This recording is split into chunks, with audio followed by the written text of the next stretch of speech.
Lors de l'appel à manifestation d'intérêt pour le dispositif Logement d'abord, HSA s'est de suite positionné comme partenaire et maître d'ouvrage de ce dispositif. Aussi, notre partenariat, on peut dire, s'est réellement renforcé. Et aujourd'hui, je pense que nous allons être amenés à continuer de travailler ensemble pour plusieurs années ou au moins pendant toute la durée de ce dispositif, c'est-à-dire les 3 prochaines années. Alors le projet Logement d'abord, c'est pour les personnes vivant dans la rue et dans des conditions de grande précarité. À travers ce projet, on s'adresse à des gens sans domicile fixe présents sur le territoire qui ont pour certains 10, 15 ou 20 ans de rue et qui n'arrivent plus à avancer, pour qui les structures existantes ne correspondent pas. Donc on fait le pari de proposer à ces personnes un logement pour qu'après, les structures de soins, les structures éducatives viennent vers eux et les accompagnent au fur et à mesure du temps. Nous avons décidé de travailler sur 2 formes d'habitat. Le logement individuel, donc là aussi HSA a mis à notre disposition des appartements de son parc immobilier. Donc 10 appartements, 2 sur la côte sud et 8 sur le BAB sont mis à disposition de l'association Interbéa qui est locataire. Les personnes accueillies seront sous-locataires et elles payent leur loyer, comme tout le monde.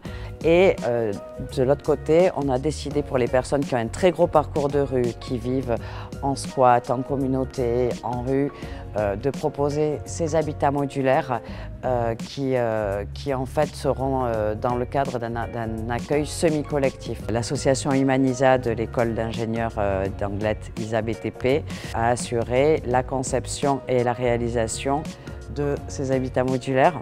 Donc il en aura 5 sur un terrain à Bayonne, 5 sur un terrain à Biarritz. Chacun aura son habitat modulaire.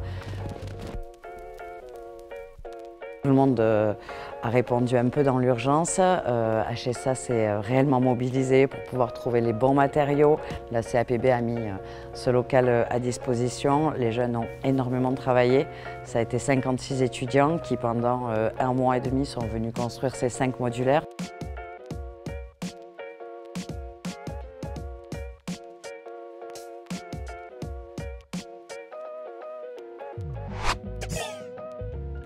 HSA a toujours été un partenaire majeur de la fédération du BTP. Nous avons toujours travaillé en étroite collaboration avec ce partenaire historique de la Côte Basque pour la constitution des marchés, l'élaboration des différents projets que porte HSA sur ce territoire.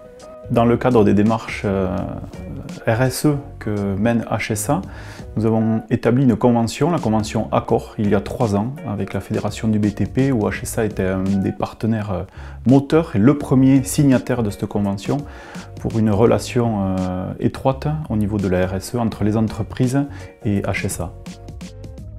HSA nous a toujours associés à ces travaux, notamment par la création d'ateliers pour sensibiliser les entreprises sur la réponse aux appels d'offres dématérialisés.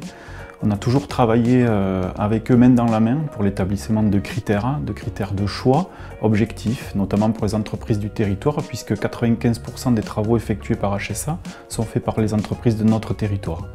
L'illustration de cette relation a été par exemple la crise Covid en 2020, où HSA nous a associés dès le départ à la prise en charge des surcoûts liés au Covid pour les entreprises, notamment le nettoyage des installations de chantier, et plus récemment sur la hausse du prix des matières premières où HSA a mis en place des mécanismes de calcul de ces surcoûts pour les prendre en charge dans leur marché et de façon à ce que les entreprises ne se retrouvent pas isolées avec cette problématique de surcoût des matériaux et je dirais même de pénurie, en organisant un petit peu différemment les chantiers, en allongeant un petit peu la durée de livraison de ces chantiers.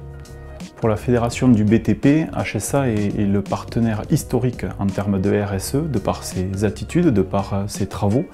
Et c'est du concret, puisque ça fait bien longtemps que nous pratiquons la RSE avec HSA au sein du BTP des Pyrénées-Atlantiques.